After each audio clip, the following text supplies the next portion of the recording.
Tape 3W suivi d'école au Sénégal. D'accord.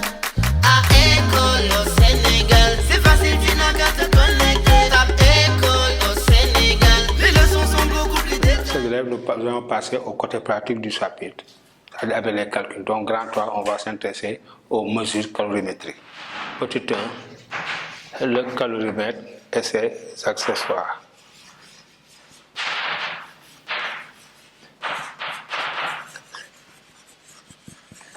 Donc, je vais de façon très sommaire vous représenter un calorimètre. Donc, le calorimètre est muni d'un récipient.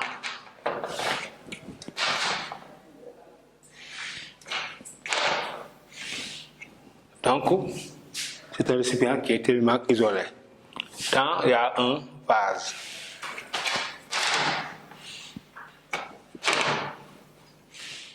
De façon très simple, on peut le représenter comme ça. Donc ça, c'est le vase calorimétrique, vase. C'est dans le vase, ce vase-là, qu'on introduit les corps.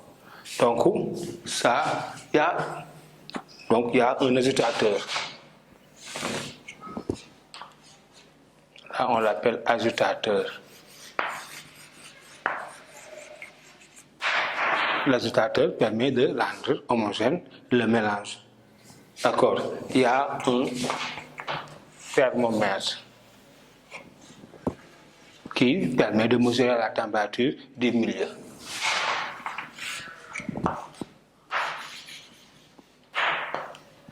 Thermomètre. Donc c'est ça le calorimètre.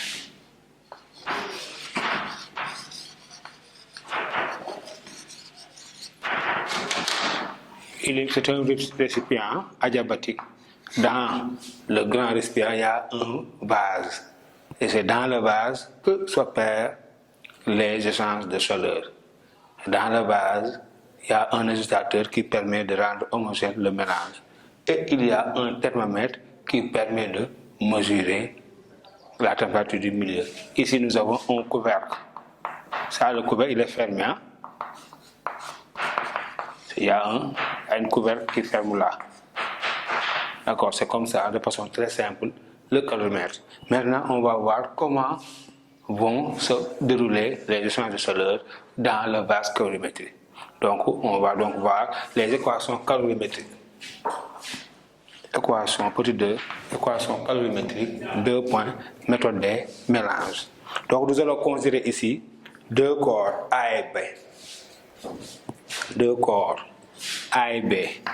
A de masse MA, de chaleur massique CA à la température TA. Et un corps B de masse MB, de chaleur massique CB à la température TB.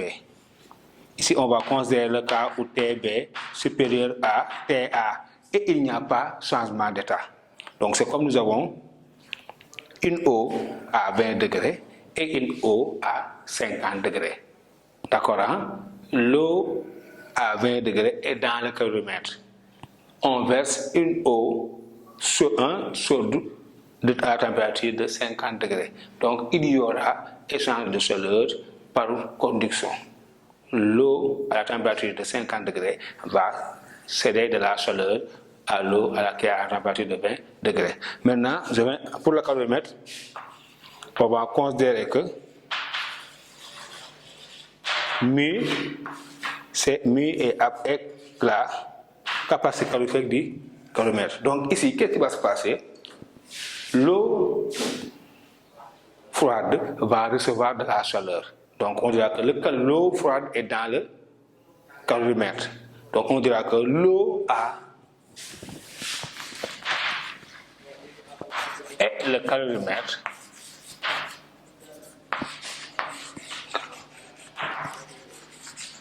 Reçoivent de la chaleur. Reçoivent de la chaleur. QA égale à mu plus MA CA facteur de TF moins TA. TF c'est quoi? C'est la température finale du mélange. Lorsque le transfert de chaleur cesse, les deux quantités d'eau sont à la même température finale TF. Maintenant, l'eau de masse B, c'est de la chaleur. QB égale MB, CB, facteur de TF moins TB.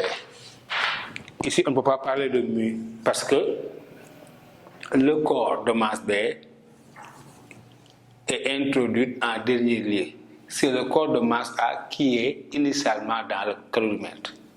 Donc le calorimètre sera à la température de TA. Donc l'eau A et le calorimètre vont recevoir de la chaleur de l'eau B. D'accord. Maintenant, ici, il y a ce qu'on appelle l'équation calorimétrique. L'équation calorimétrique dit quoi?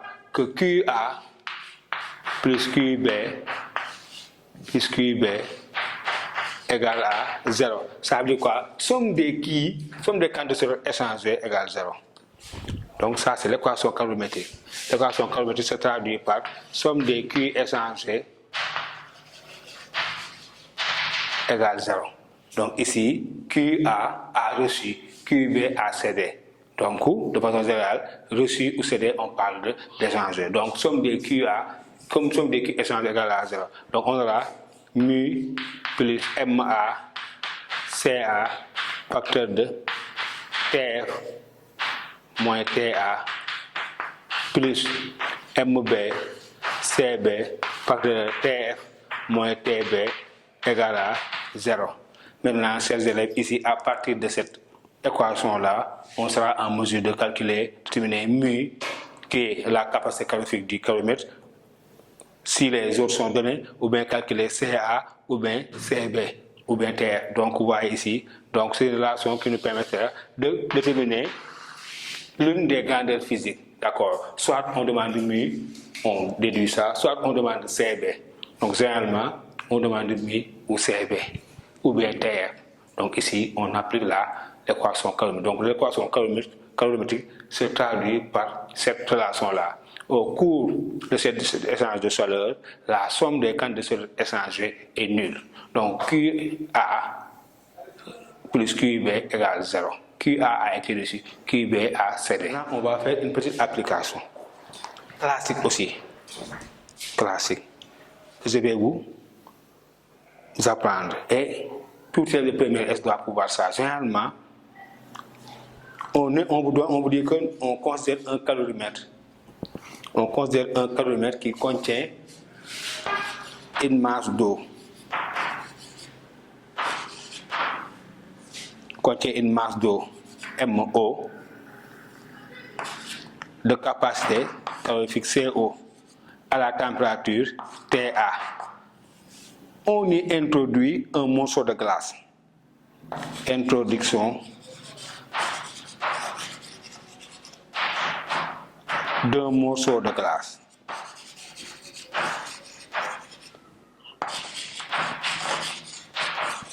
MG à la température T. On vous demande souvent de déterminer l'état final du système. L'état final. Vous avez un calorimètre qui contient une masse d'eau. On y introduit un morceau de glace. Il y a deux conditions, possibilités. Soit la glace se fond totalement, soit une partie s'est fondue et il restera de la glace. D'accord? S'il restera de la glace, la température du milieu réactionnel est égale à 0 degré. Pourquoi? Donc, il faut savoir que dans un milieu où coexiste de l'eau et de la glace, la température finale du milieu est égale à 0 degré Celsius. Mais si on se rend compte que le morceau de glace a totalement disparu, la température finale n'est plus égale à 0 degré. Il va falloir la calculer. D'accord? Donc ici, comment faut-il faire? Dans ce cas, il faut comparer les quantités de chaleur. Il faut d'abord calculer la quantité de chaleur contenue dans le calorimètre. Puis calculer la quantité de chaleur capable de fondre le morceau de glace. Ensuite, comparer. D'accord. Supposons que j'appelle QC la quantité de chaleur contenue dans le calorimètre. Je l'appelle mu plus MO CO fois delta θ. Delta θ, c'est la température en TA par exemple. Si on veut dire que l'eau est à la température de 20 degrés, donc dans le caloromètre, il règne une température de 20 degrés. C'est ça que j'ai appelé delta θ. Maintenant, je vais chercher QG. C'est QG, c'est quoi? C'est la quantité de chaleur capable de fondre le morceau de glace. Supposons que le morceau de glace est à la température inférieure à 0 degré. Supposons que T glace égale à moins 10 degrés Celsius. Donc, Q glace, donc je vais d'abord l'amener à 0 degré. Donc, avant de la fondre. Donc, ce morceau de glace-là va quitter moins 10. Donc, on aura M glace, C glace, facteur de moins 0, moins 10. Ensuite, plus M glace, LF. Donc, ici, on aura 10 M glace, C glace, plus M glace, LF. Ça, c'est Q glace. Je l'appelle Q glace. Donc, je compare QC, la quantité de chaleur contenue dans le caloromètre, c'est mu plus MEC, facteur de delta θ. Ensuite, je calcule Q glace, la quantité de chaleur capable de fondre ce morceau de glace-là. Si le morceau de glace est à moins 10 degrés, il faut d'abord l'amener à 0 degré avant de pouvoir la fondre. De moins 10 à 0, il n'y a pas de changement d'état. C'est M glace, C glace, facteur de 0, moins 10. Ça fait 10 M glace, C glace. Maintenant, de 0 glace à 0 liquide, c'est plus M glace, LF. Là, il y a un changement d'état. Ok, maintenant je compare. Si on se rend compte que la quantité de chaleur contenue dans le caloromètre est supérieure à la quantité de chaleur capable de fondre ce morceau de glace, on dirait que toute la glace a fondu. On applique somme des Q échangés égale 0 pour déterminer la température finale. Mais dans le cas où quand la quantité de chaleur contenue dans le caloromètre est inférieure à la quantité de chaleur capable de fondre ce morceau de glace, on dira que toute la glace n'a pas fondu. Il reste dans le milieu réactionnel de la glace et de l'eau à la température de 0 degré Celsius. Là, chaque fois si vous avez un milieu où coexiste de l'eau et de la glace, la température du milieu égale à 0 degré Celsius. Exemple, dans les eaux où il y a les icebergs, à la surface de la mer, la température égale à 0 degré. Parce que sur la surface de la mer, dans ce cas, donc là-bas, il y a un iceberg, il y a l'eau de mer, la température. Si vous mesurez la température, elle sera égale à 0 degré Celsius. Donc dans un milieu où coexistent la glace et la température et l'eau, la température du milieu égale à 0 degré Celsius. Donc ça veut dire quoi ici? Ça veut dire que cette quantité de chaleur-là, Q, c'est A, permet de fondre une partie de la glace. On va vous demander de déterminer, donc on répond à la question. Maintenant, on connaît la température, maintenant on va voir les masses en présence. Il y a combien de glace qui a été fondue? Quelle est la masse de glace qui a été fondue? Ça veut dire la masse d'eau. Q, on l'avait écrit, c'est mu plus MO, CE, facteur de delta θ. Et Q glace, on avait dit égal à 10 M glace, C glace, plus M glace, LR. Donc, si QC inférieur à Q glace, qu'est-ce que ça veut dire? Ça veut dire tout à l'heure qu'une part de la glace est fondue. Ça veut dire que cette quantité de chaleur-là a uniquement fondu une partie de la glace. Donc, et cette partie de la glace, on va vous demander de déterminer la masse de glace fondue. Donc, on aura donc QC, dans ce cas, va être égal à, donc ici, 10 M glace, C glace, plus MO, LF. MO. Donc la glace fondue correspond à une masse d'eau apparue.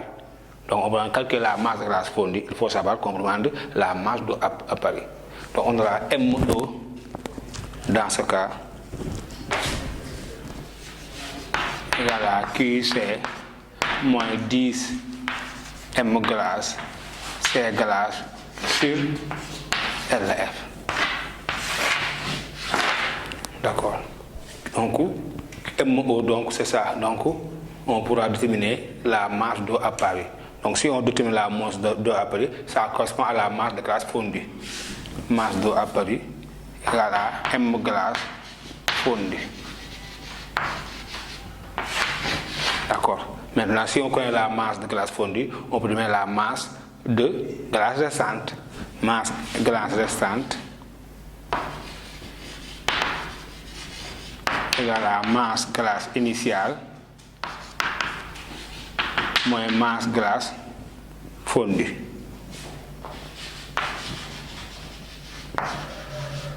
D'accord.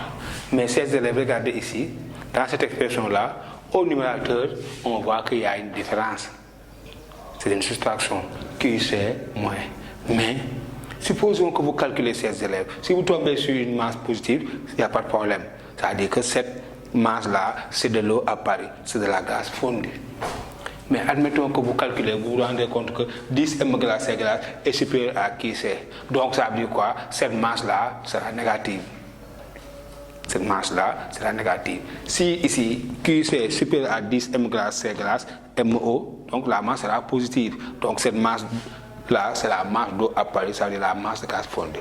Mais si on se rend compte que QC moins 10 m glace est négative, ne vous effrayez pas, il faut donc interpréter. Qu'est-ce qu'on sait? On sait que la masse n'est pas une grandeur algébrique. C'est une grandeur scalaire et extensive. Sa variation peut être négative, mais la masse en tant que telle, la masse d'un corps en tant que telle, ne peut pas être négative. Elle est toujours positive. D'accord? Donc dans ce cas, il faut interpréter. Supposons que vous trouvez vous trouvez égal moins 10 grammes. Ne vous effrayez pas. Ça veut dire d'ici, il faut interpréter. Dans ce cas, il faut dire que ce n'est pas de la glace qui s'est fondue. C'est une partie de l'eau qui s'est solidifiée. Donc c'est clair, hein? www.suividecolosénégal.com. À École